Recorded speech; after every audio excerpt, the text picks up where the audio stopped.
तो बच्चों अब हम लोग नेक्स्ट प्रॉपर्टी को और बढ़ेंगे। कल हम लोग ने दो प्रॉपर्टी पढ़ी थी, या तीसरी प्रॉपर्टी की बात कर रहे हैं। देखा है तीसरी प्रॉपर्टी में दो रो या दो कॉलम सेम हो तो उस डिटरमिनेंट की वैल्यू जीरो होगी। तो बच्चों आप सीधा सा मतलब समझिए, किसी भी डिटरमिनेंट में कोई दो रो या फिर कोई दो कॉलम आपको सेम दिखे। जैसे कि यहाँ पर आप देख रहे हैं दो रो आपको R1 और R2 as it is same दिख रही हैं, तो इस डिटरमिनेंट की वैल्यू आप सीधे सीधे आंख बंद करके जीरो लिख सकते हैं। बाकी आप देखना चाहे तो एग्जांपल से आप देख ही सकते हैं कि अगर इसको हम लोग एक्सपेंड कर रहे हैं, क्या कर रहे हैं, एक्सपेंड कर रहे हैं, तो 1 लेंगे। तो 1 हम लोग जानते हैं एक्सपेंड करना, पहला प्लस का लेते हैं, 1 का लिया तो 1 के सामने सामने हट गया तो क्या बचा 2 3 1 और -1। इसी तरीके से दूसरा वाला माइनस का लेंगे तो माइनस का जब 2 लिया तो 2 के सामने ये और 2 के सामने नीचे ये चला गया तो क्या बचा 1 3 4 और -2 ये लिखा है। फिर इसी तरीके से ये फिर प्लस का लेंगे तो प्लस का 3 जब लिया तो 3 के सामने ये और 3 के सामने ये चला गया तो 1 2 4 और 1 बचा 1 2 4 1। अब बच्चों इसको सॉल्व करते हैं। 1 ये लिखा रहा, इसका इससे मल्टीप्लाई होगा तो -4 आएगा, बीच में माइनस का साइन आता है।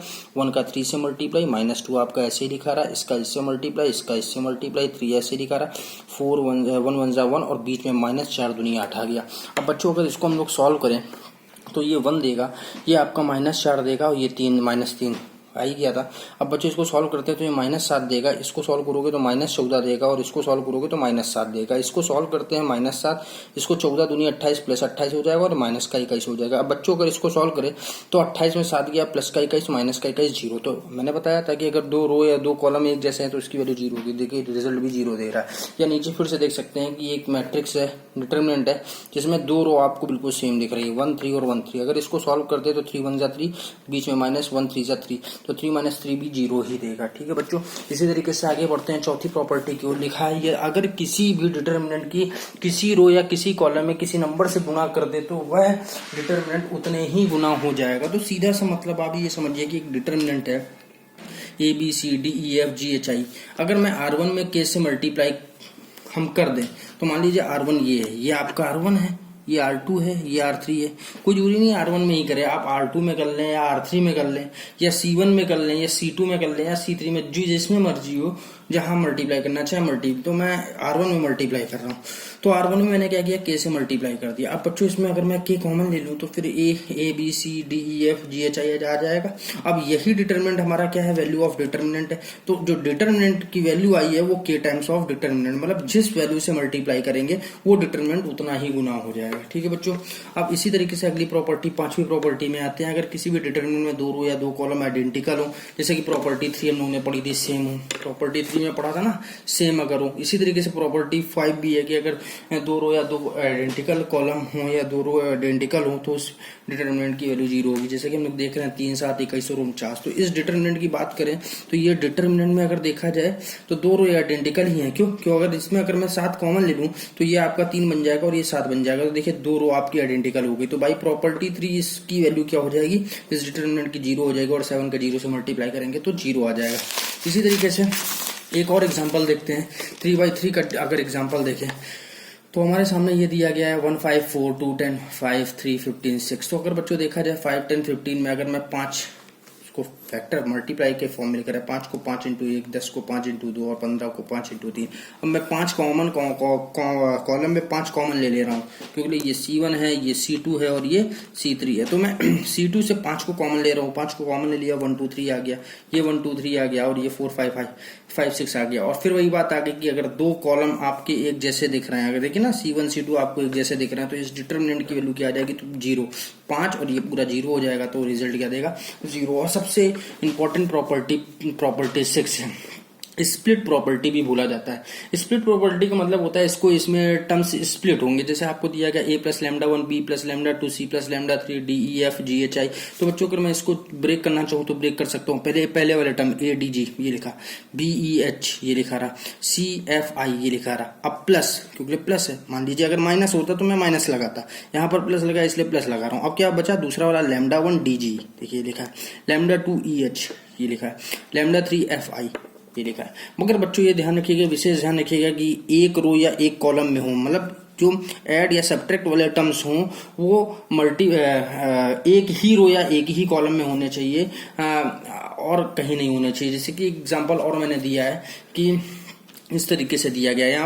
यहाँ पर दोनों रो या तीनों कॉलम की बात करें तो दो टर्म आपको दिख रहा है। अगर मैं इसको ऐसे लिखना चाहूँ तो ये बिल्कुल पूरी तरीके से गलत होगा। AGM के बाद फिर CIO ये लिखा है, EKQ ये लिखा है, फिर दूसरे वाले अगर मैं लिख रहा हूँ BHN लिखा है, DJP लिखा है, FLR लिखा है, तो ये आपका तरीका बिल्कुल गलत माना जाएगा। ये केवल तरीका तभी लगेगा जब एक रो या एक कॉलम में एलिमेंट ऐड में हो या फिर माइनस में हो। यहाँ पर तीनों में है, इसलिए यहाँ पर ये तरीका काम नहीं करेगा। अब इसी तरीके से एक्सरसाइज 4.1 की ओर हम लोग बढ़ते हैं, जो कि हमारे लिए अहम है।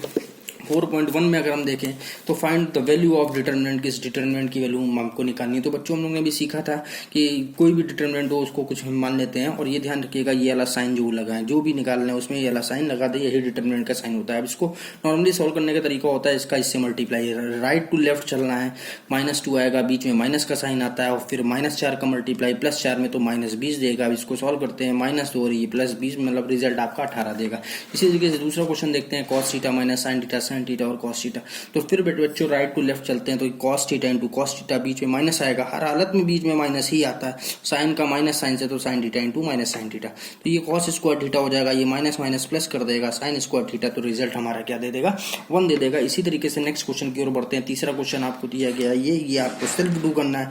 इसी तरीके से तीसरे क्वेश्चन की ओर बढ़ते हैं। A इक्वल टू आपको ये दिया गया, शो डैट करना है 2A का determinant is equal to 4 times of determinant है। तो बच्चों इसमें ध्यान दीजिए कि ये A है, यहाँ पर मैट्रिक्स का साइन बना है, ये मैट्रिक्स है हमारी, और ये हमारा डिटरमिनेंट यहाँ पर बोल रहा है। तो सबसे पहले बच्चों हम लोग 2A निकालेंगे। देखिए 2A मतलब 2 ऑफ A जो भी हमारी मैट्रिक्स है, 2 का मल्टीप्लाई पूरी मैट्रिक्स में करते हैं, तो 2 आ जाएगा, 4 आ जाएगा, 8 आ जाएगा और 4 आ जाएगा। अब मुझे क्या निकालना है LHS में 2A का डिटरमिनेंट, तो LHS में 2A ऑफ डिटरमिनेंट, तो देखिए डिटरमिनेंट का इसी वैल्यू में डिटरमिनेंट का साइन आ गया। अब इसको नॉर्मली सॉल्व करने का तरीका हम लोग जानते हैं, 4 दूनी 8, -8 चौको 32, सॉल्व किया, -24 आ गया। इसी तरीके से RHS में देखिए 4 टाइम्स ऑफ डिटरमिनेंट A, तो देखिए बच्चों हम लोग ने 4 टाइम्स ऑफ डिटरमिनेंट A निकाला, 4A लिखा रहा, और डिटरमिनेंट A की वैल्यू हमें मालूम है, 4 डिटरमिनेंट A की वैल्यू ये रही, डिटरमिनेंट A की वैल्यू वहां रखेंगे और इसको सॉल्व करेंगे। तो फिर हम लोग बच्चों सीधा तरीका जानते हैं, 2 -4 2 8, इसको सॉल्व करते हैं, -6 इसको सॉल्व मल्टीप्लाई किया तो -24, तो ये भी रिजल्ट -24 दे रहा है, और ये भी रिजल्ट हमारा -24 दे रहा है। मतलब बच्चों RHS हमारा RHS के बराबर हो गया। इसी तरीके से चौथे एग्जांपल क्वेश्चन की ओर बढ़ते हैं। बोला है इसी तरीके का है, if A is equal to आपको ये दिया गया है, सो दैट 3A का determinant is equal to 27 of determinant A हमें चाहिए। तो बच्चों 3 सबसे पहले मुझे 3A चाहिए, तो 3A निकालेंगे, 3 का मल्टीप्लाई A में पूरा कर देंगे। तो देखिए 3 का मल्टीप्लाई पूरा A में कर रहे हैं, तो 3 आ जाएगा, 0 आ जाएगा, 0 आ जाएगा, 0 आ जाएगा, 3 आ जाएगा, 0 आ जाएगा, 3 आ जाएगा, 6 आ जाएगा और 12 आ जाएगा। अब बच्चों मुझे LHS में 3A का डिटरमिनेंट निकालना है, तो 3A का डिटरमिनेंट हम लोग निकालेंगे, 3 of A of determinant A की वैल्यू हमने डाल दी 3A की।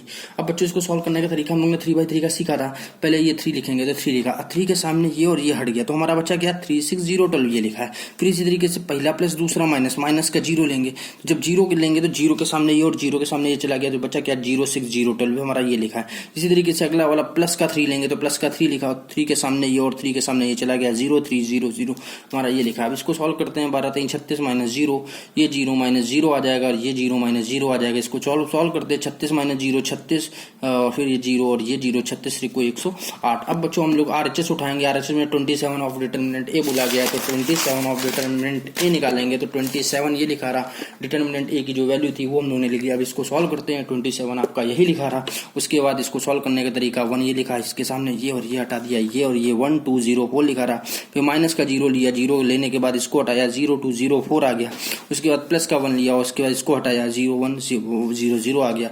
अब बच्चों इसको सॉल्व कर लेते हैं, तो ये भी रिजल्ट हमारा 108 ही देगा। इसी तरीके से हम लोग का क्वेश्चन 5वां आपको सेल्फ अपने आप करना है, 5वें का दूसरा भी आपको अपने आप करना है, तीसरा भी अपने आप करना है और चौथा भी अपने आप ही करना है। इसी तरीके से क्वेश्चन नंबर हम लोग 7वें में पढ़ते हैं। इसमें बोला है x की वैल्यू निकालना है, तो बच्चों x की वैल्यू निकालने का सीधा तरीका हम लोग जानते हैं कि इस डिटरमिनेंट का इससे मल्टीप्लाई, इसका इससे मल्टीप्लाई, इसका इससे मल्टीप्लाई और इसका इससे मल्टीप्लाई। इसको सॉल्व कर लेते हैं, ये -18 देगा, ये 2x स्क्वायर -24 को इधर उठा लाया, +24 बराबर 2x स्क्वायर, ये आपका 6 दे देगा बराबर 2x स्क्वायर, 2 से डिवाइड किया 3 आ गया, x स्क्वायर की वैल्यू 3 आ गई, तो x बराबर ±√3। और बच्चों आप इसी तरीके से क्वेश्चन को सॉल्व करें, और जो भी आपको दिक्कत हो हमें बताइए। आगे एक्सरसाइज 4.2 हम लोग आगे देखेंगे। धन्यवाद।